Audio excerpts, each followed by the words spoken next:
Dolly Parton has added another item to her long list of philanthropic acts, investing royalties from Whitney Houston's rendition of I Will Always Love You to a local black community in Nashville.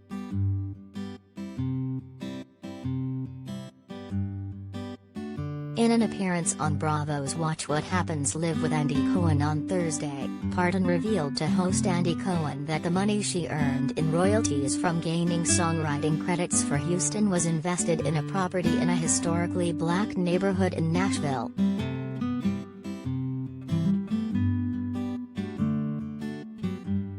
I bought a property in what was the black area of town, and it was mostly just black families and people that lived around there, and it was just off the beaten path from 16th Avenue, Parton tells Cohen after he tossed her a question on what was the best thing she bought or invested in using those royalties.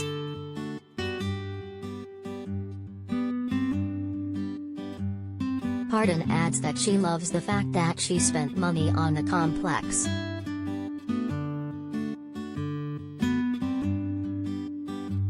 It was a whole strip mall, and I thought this is the perfect place for me to be, considering it was Whitney, so I just thought, this is great, I'm just going to be down here with her people, who are my people as well, Parton said.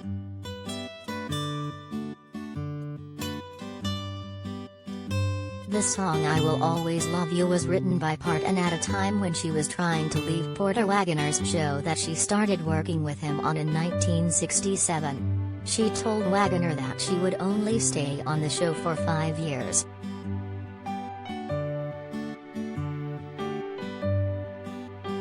"5 years passed, and I was still in the show.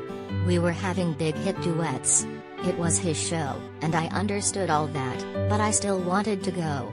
So we were going around and around with that," Parton told the Tennessean.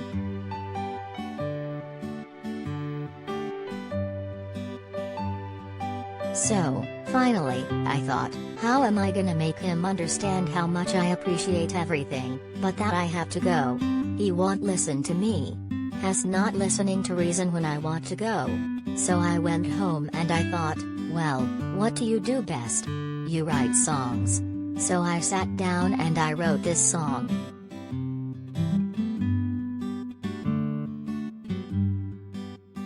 Dolly Parton dresses up as a Playboy bunny for husband's birthday.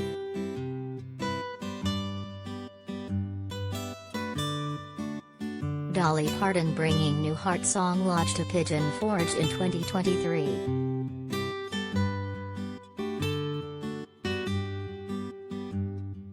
The song appeared on Parton album Jolene in 1974, earning a #1 spot on country music charts, and it earned a top spot again in 1982 when she re-recorded the version for the soundtrack The Best Little Whorehouse in Texas, according to the Washington Post.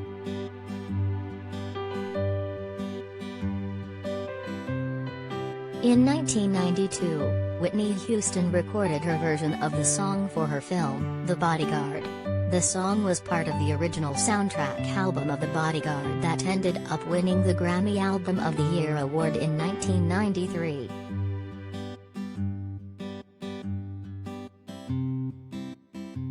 "My heart almost just popped. It was such an overwhelming feeling to hear it done so great, with such a great and huge production, and with her voice. That was amazing," Parton told the Tennessean.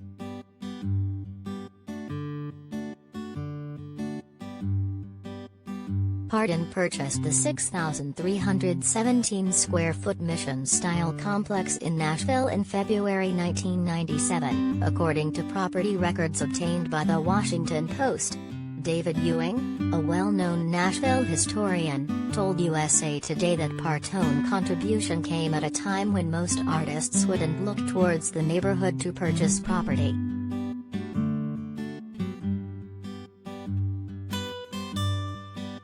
Clearly, Dolly Parton could have bought a property anywhere in Nashville.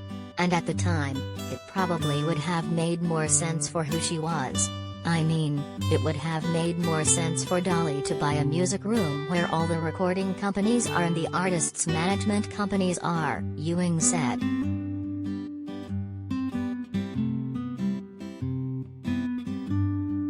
It is truly a statement that Dolly would buy over there, well before it became populated with energy entertainment, restaurants and residential neighborhoods.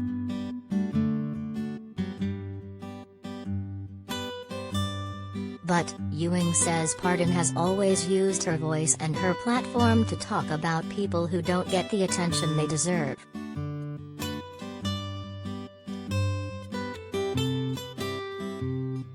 The fact that Dolly Parton would have a presence in this very famous historically black neighborhood is a very cool thing and very thoughtful, Ewing said.